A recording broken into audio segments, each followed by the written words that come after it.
Bé, presentem aquesta moció juntament amb Iniciativa Esquerra Unida i Alternativa, Pirates, Esquerra Republicana de Catalunya i Convergència i Unió amb un clar objectiu, posar de nou de manifest la urgència i la importància de comptar amb un protocol o circuit d'atenció clar davant possibles assetjaments o agressions masclistes i sexistes en el context festiu dins la nostra ciutat.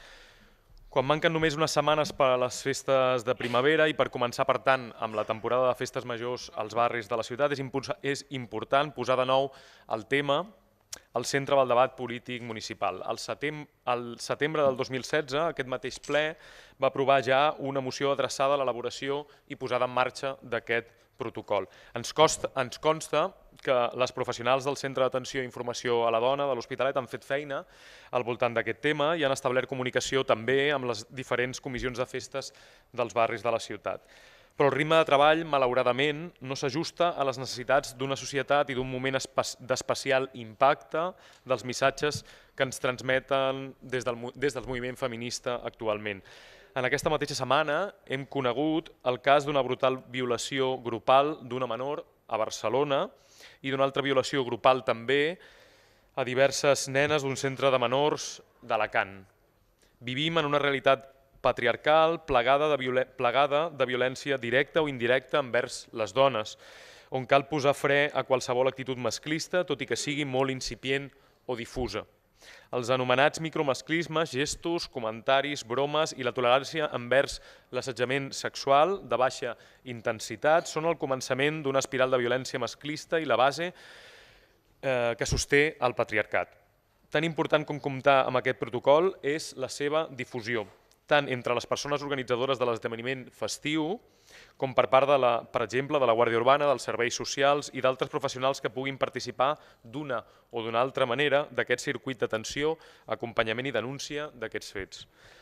Però igualment també és important la difusió entre el conjunt de la ciutadania per deixar clar als possibles assetjadors o masclistes que no existirà cap tipus de tolerància i que la ciutat respondrà amb força i contundència davant d'aquests assetjaments o agressions.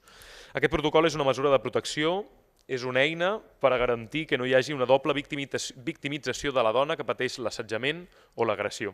però també és una eina de difusió pedagògica i d'apoderament de les dones del conjunt de la ciutat amb el lema sempre no és no. Els acords que proposem són els següents. El primer, refermar el compromís de l'Ajuntament de l'Hospitalet amb la lluita activa contra les agressions sexistes a tots els àmbits de la ciutat, però amb especial incidència en el context de festes majors i grans esdeveniments a la mateixa, expressant una postura clara de repulsa davant les actituds masclistes i sexistes, fent esment durant la lectura del pregó de les festes de primavera del compromís d'aquest Ajuntament de vetllar perquè les festes al municipi siguin espais lliures d'agressions i assetjaments masclistes, però també per avisar que hi haurà una resposta contundent quan es detectin aquest tipus de comportaments. En segon lloc, instar els responsables municipals a prioritzar la urgència de l'elaboració